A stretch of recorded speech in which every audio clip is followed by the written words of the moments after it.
everybody, my name is Emily Diaz and this is my second philosophical dialogue of ethics, self and society. To this video I interview a friend of mine whose name is Adair. He studies here at TechSem. We started talking about the topic, the harm of pornography, which is about feminism, rights of the woman, and how Playboy uses woman's image to make money. To start the conversation, we agreed with something.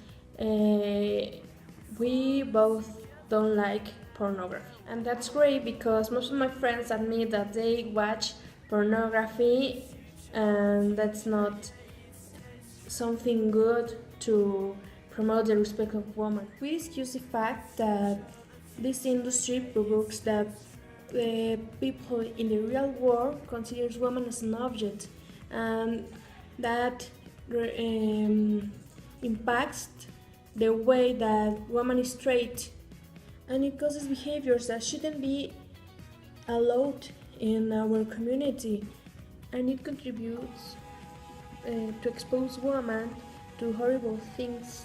Watch pornography makes people in our society accept behaviors that justify some actions like rape and other violations to our rights. And I'm glad that a man considers that pornography is not something that people should enjoy. Next topic we talk about virtue of Aristotle's part. We discuss that virtue is a disposition of acting in excellent manner, and all people should do that because it means that people could be good, not just apparently good, but truly good. An example of the relations between character and action, and how this is connected, how actions form our character, and how our character guides to choose between some actions and others.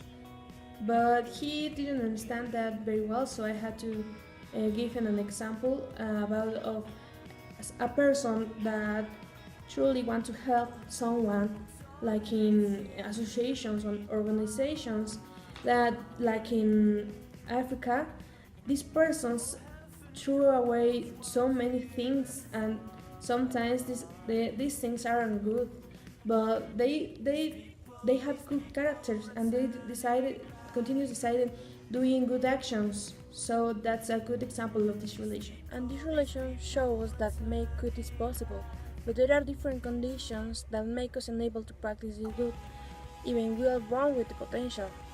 I gave him another example.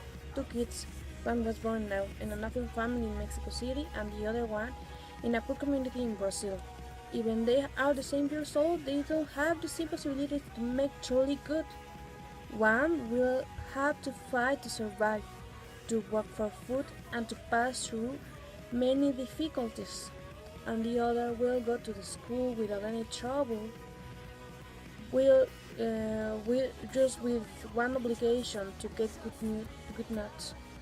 One will have his parents to guide him, and the other will have to find the way by himself.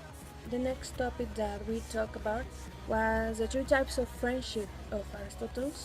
There are two types of friendship that Aristotle describes, and I explained them to him easily because I used examples of people that we both know. The first one, friendship based on utility. I told him that we all have this kind of friendships because we need to be with loyal people, and even we know them, we only talk to them in some cases, more when we or they need something from us or we from them. And the second is based on pleasure, and actually he disagreed with this one because he doesn't consider that people can be just for it.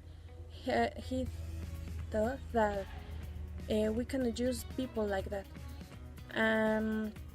The last one, the third, is based on goodness, and this is considered as a perfect friendship because this is based on truly feelings and love. And I gave him a good example, our friendship, because we're truly friends and we really wish goodness for each other, and all the other characteristics of these friendships we have in our other topic that we touched was continents and incontinence. That is of Aristotle. I gave him the example of Gandhi and about continents, and that it's. I think we all of are in this classification.